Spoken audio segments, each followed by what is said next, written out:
So ఈ 8 మంది కూడా గెలిచిన వాళ్ళు కాస్త సామాన్యులు లెక్క కనిపిస్తారు, ఆర్థికంగా బలంగా ఉన్నప్పటికీ కూడా.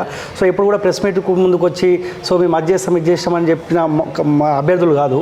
సో ఒక సామాన్యుల తరహాలో కనిపించి 8 మంది గెలిచారు. సో మేమే ముఖ్యమంత్రి అవుతాం, మేమే అధికారుల కోసం అని చెప్పిన నాయకులందరూ ఓడిపోయినారు కదా. ఈ తీర్పుని ఎట్లా చూస్తూ ఉన్నారు? ఇది ప్రజల విశ్వాసం కోల్పోయింది అన్నట్టు అనుకుంటారు. అంటే వాళ్ళ మీద ఇష్టం కన్నా ఎక్కువ విశ్వాసం. ఎందుకంటే ఒక కన్ఫ్యూజ్డ్ నెరేటివ్ లాస్ట్ 4 months నుంచి స్టార్ట్ అయింది. ఆ కన్ఫ్యూజ్ నెరేటివ్నే కాంగ్రెస్ క్యాపిటలైజ్ చేసుకుంది. ఎందుకంటే మీరు చూస్తే 3 ఏళ్ల నుంచి మేము యాంటీ ఇన్కంబెన్సీని క్రియేట్ చేసినాము. ఈ వడ్డించిన ఇస్తారని కాంగ్రెస్ వచ్చి కూర్చొని తినేసి వెళ్ళిపోయింది. సో లాస్ట్ 2 months లోనే కాంగ్రెస్ ఈ గ్యారంటీ ఆ గ్యారంటీ అని చెప్పేసి ఏదో కాకమ్మ కబుర్లు అంటారు చూడు, అది చెప్పేసి కర్ణాటక ఫెయిల్డ్ మోడల్ని తెలంగాణలో ఇంప్లిమెంట్ చేస్తాము, మీరు మమ్మల్ని నమ్మండి. తెలంగాణ ప్రజలు బీఆర్ఎస్ తోని ఎంత యాష్టపడి ఉన్నారంటే సరే అమ్మా ఇది కాకపోతే ఇదన్నా అని చెప్పేసి అట్లా ఓటేసిండ్రు.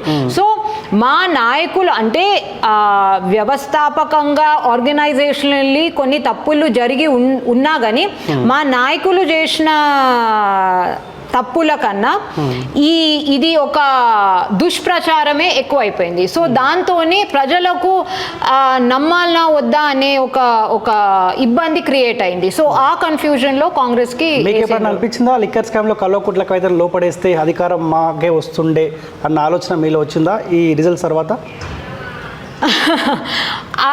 కల్వకుంట్ల కవితను లిక్కర్ స్కామ్ అనేది ఒక ఇంపార్టెంట్ ఇష్యూగా మారిపోయింది ఎక్కడ తెలంగాణలో.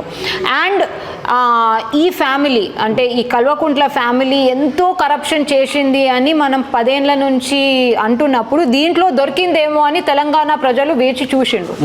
అయితే చట్టము దాని పని తను చేసుకోపోతుంది అని అనుకుంటూనే అరెస్ట్ ఎప్పుడైనా కావచ్చు కవిత, ఇప్పుడు అరెస్ట్ కాదు అనేది ఏం లేదు.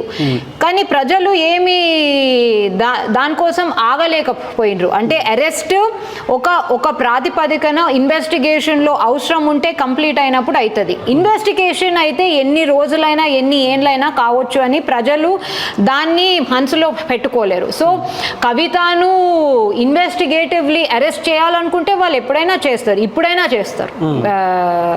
ఎందుకంటే అరవింద్ కేజ్రీవాల్ని రేపు 21st పిలిచిండ్రు కాబట్టి. So next probably it could be Kavitha. కానీ చట్టము అంటే ఇక్కడ భారతీయ జనతా పార్టీ చేసిన మంచి పని ఏంటంటే మేము ఇన్వెస్టిగేషన్ ఏజెన్సీని జేబులో పెట్టుకొని తిరగము, మేము వాళ్ళను కంట్రోల్ చేయము. వాళ్ళు స్టాట్యుటరీ ఇండిపెండెంట్ ఇన్వెస్టిగేటివ్ ఏజెన్సీలు వాళ్ళ పని వాళ్ళు చేసుకుంటూ వెళ్తారు. సో ఈమెను అరెస్ట్ చేసేది ఉంటే ఖచ్చితంగా అరెస్ట్ అవుతుంది. అరెస్ట్ అయ్యి ఆమెకు బెయిల్ కూడా రాకపోవచ్చేమో చాలా రోజుల వరకు.